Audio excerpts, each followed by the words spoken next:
அருட்பெருஞ்சோதி அருட்பெருஞ்சோதி தனிப்பெருங்கருணை அருட்பெருஞ்சோதி திருவருட் பிரகாச வளரா திவ்ய திருவடிகளே சரணம். அருட்பா அகவலின் முதல் 2 வரிக்குள்ள விளக்கம். முதல் 2 வரிகள் அருட்பெருஞ்சோதி அருட்பெருஞ்சோதி அருட்பெருஞ்சோதி அருட்பெருஞ்சோதி. இந்த அருட்பெருஞ்சோதி என்ற விளக்கத்துக்கு போவதற்கு முன் பெருமானின் ஒட்டுமொத்த கருத்தை நாம் தெரிந்து கொள்ள வேண்டும். அதுக்கு உதாரணமாக ஒரு பாடல். சைவம் முதலாக நாட்டும் பல சமயங்களெல்லாம் தனித்தனி காட்டும் தெய்வம் இது வந்து பாரு திருச்சிற்றம்பலத்தே திருநடுஜோதி. எல்லா சமயத்தாருக்கும் பொதுவாக இறைவன் ஒருவன்தான் இருக்க முடியும். அந்த ஒருவனே ஆகிய கடவுளைத்தான் ஒவ்வொரு சமயத்தவரும் ஒவ்வொரு பெயரில் வணங்கி வருகின்றார்கள். எனவே எல்லா பெயர்களும் எல்லா வடிவங்களும் அந்த ஒரே ஒரு கடவுளைத்தான் குறிக்கின்றன என்பதே உண்மை. வள்ளலாரும் இந்த அடிப்படையில்தான் எல்லா தெய்வங்களையும் பாடியுள்ளார். இதை அவரே ஒரு பாடலில் தெரிவிக்கின்றார்.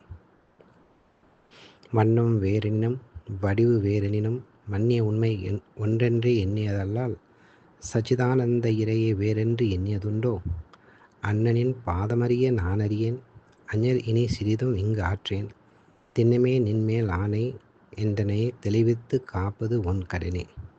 சமய தெய்வங்கள் தனித்தனியாக இருப்பதாக வள்ளலார் எப்போதும் நம்பியதே இல்லை. திரு அருட்பாவை நன்கு ஆய்ந்தால் ஒரு பெரிய உண்மையை உணரலாம். அதாவது கடவுள் அனாதி என்றும் அவரிடம் அருசக்தி அனாதி என்றும் கூறுகின்றார். அந்த அருள்தான் பெருஞ்சோதி என்று கூறுகின்றார் வள்ளலார். திருக்கதவம் திறவாயோ திரைகளெல்லாம் தவித்தே திரு அருளாம் பெருஞ்சோதி திருவுரு காட்டாயோ. இதையேதான் அருட்பெருஞ்சோதி என்று கூறியுள்ளார். அருளானது கடவுளிடமிருந்து அடைவதல்லவா? எனவே தான் ஆண்டவர் தனக்கு அருட்பெருஞ்சோதி அளித்ததாக கூறுகின்றார். அஞ்சலை நீ ஒரு சிறிதம் என்மகனே அருட்பெருஞ்சோதியை அளித்தன முனக்கே.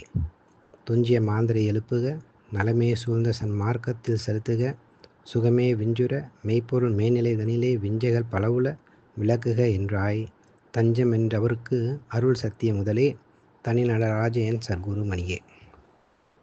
இந்த பாடலிலிருந்து என்ன புரிகின்றது? அருட்பெருஞ்சோதி என்பது ஒருவரால் கொடுக்கப்பட்டு மற்றொருவரால் வாங்கப்படும் பொருளாக தோன்றுகின்றது. இந்த அருளாகிய பெருஞ்சோதியை உடைய ஆண்டவரை தான் அருட்பெருஞ்சோதி ஆண்டவரே என்று அழைக்கின்றார். இந்த அருளுடைய ஆன்றோர்கள் சரியை கிரியை யோகம் ஞானம் ஆகிய 4 வழிகளை, அதாவது தாசமார்க்கம் சற்புத்திரமார்க்கம் சகமார்க்கம் சன்மார்க்கம் என்ற 4 வழிகளில் முயற்சி செய்தார்கள். வள்ளலாரும் மனித தேகம் எடுத்தவர்கள் அடைய வேண்டிய அரும் புருஷார்த்தங்கள் 4 என்று கூறுவார்.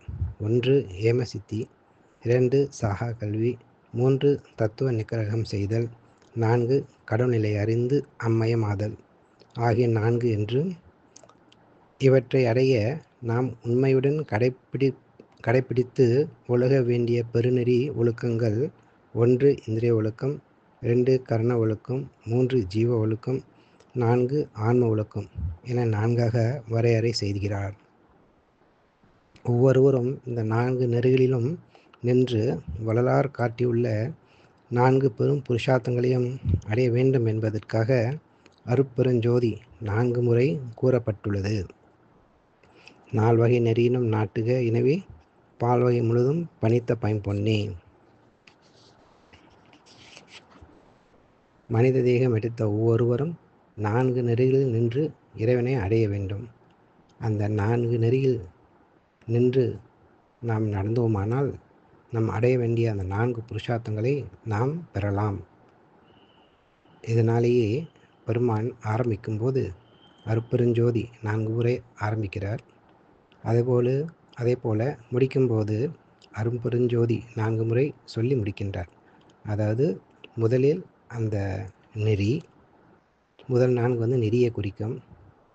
கடைசி 4 நாம் அடைய வேண்டிய புருஷார்த்தங்கள் 4 அடையும். இடையே உள்ளது எல்லாமே நாம் கடைபிடிக்க வேண்டியவை. நன்றி, வணக்கம். அருட்பெருஞ்சோதி அருட்பெருஞ்சோதி தனிப்பெருங்கருணை அருட்பெருஞ்சோதி திருவருட்பிரகாச வள்ளலார் திவ்ய திருவடிகளே சரணம்.